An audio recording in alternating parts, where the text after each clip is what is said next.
Welcome to World Talk Brief. So today we're going to try to make sense of a pretty complex global news landscape. We've broken down the day's biggest headlines into 5 key themes for you. We'll start with the Epstein fallout, which just keeps getting wider. Then we'll jump to some global flashpoints and shifting alliances. After that, a quick snapshot of what's going on in the US, then some major moves in tech and business, and we'll finish up with some culture and curiosities from all over the globe. All right, let's dive right in.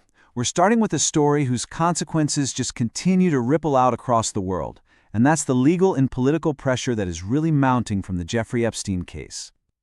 There has been a flood of new developments, and they're pulling in some really prominent figures, from the US to the UK and even Norway. So over in the United States, here's the big news. After months of really pushing back against subpoenas, former President Bill Clinton and Hillary Clinton have finally agreed to testify before a House committee about their connections to Epstein.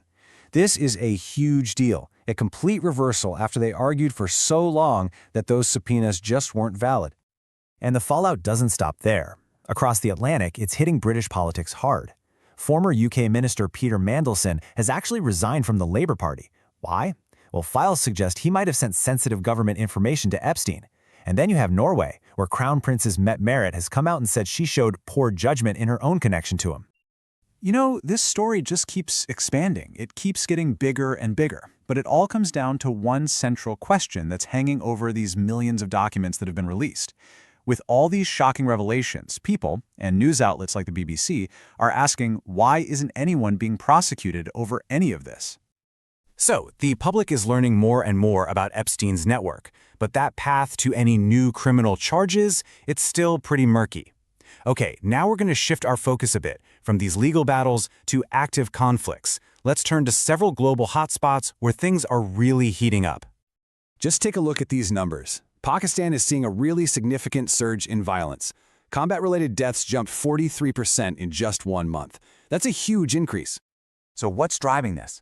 Well, it's a wave of coordinated suicide attacks. They're called Fidayeen attacks, and they're being led by the Balochistan Liberation Army. What's especially notable is the involvement of female attackers, which really signals a deepening crisis in that region. Now, shifting from a security crisis to a major diplomatic move, the US and India have just hammered out a new trade deal.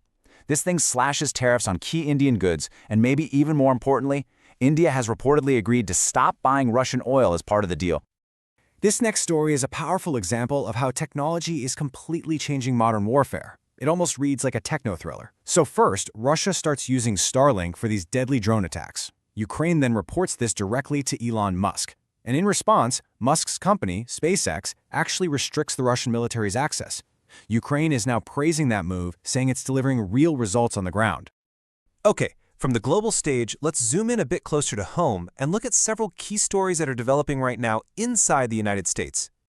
So a few major things are happening across the U.S. Over in Washington, a partial government shutdown is dragging on because of a funding standoff.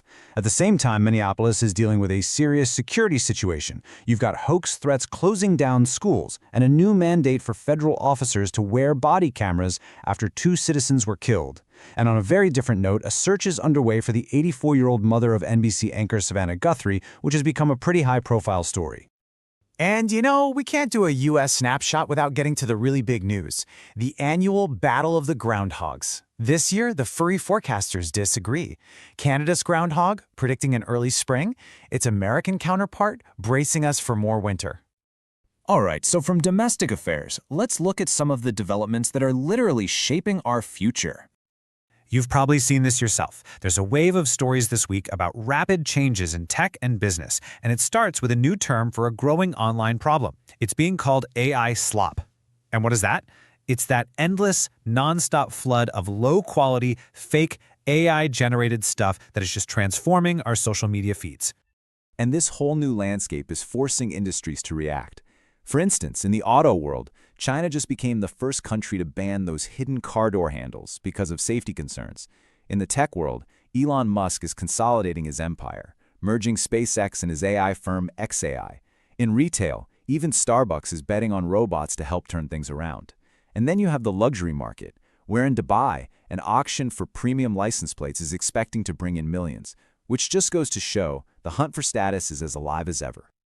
And finally, Let's end our briefing with a collection of some of the more unique stories that caught our eye from around the world. From Rome all the way to Australia, here are a few things that really captured people's attention. First up, if you're planning a trip to Rome, you're going to want to bring some change. The city has just introduced a new €2 fee simply to access the viewing area of the famous Trevi Fountain. As you can imagine, the move has gotten some backlash. One report from the BBC really summed it up perfectly, observing that the new policy is basically telling tourists to pay and smile. It really highlights that classic tension, doesn't it? The one between managing tourism and preserving these incredible sites. Speaking of incredible, some other unique cultural moments made headlines. You had the Venice Carnival kicking off with a parade featuring a giant floating rat, and then there's this amazing story of bravery out of Australia, where a 13-year-old is being called superhuman after he swam 4 kilometers in rough seas to rescue his stranded family. Just incredible. When you put it all together, from high-stakes political maneuvering to literal superhuman acts of bravery, these stories really do paint a picture of our incredibly complex world. And it kind of leaves you with a final thought to chew on. In a world of huge geopolitical shifts and technological chaos, what are the stories that really define our shared human experience? Subscribe to World Talk Brief for more clear, thoughtful explanations. World Talk Brief, news explained without the noise.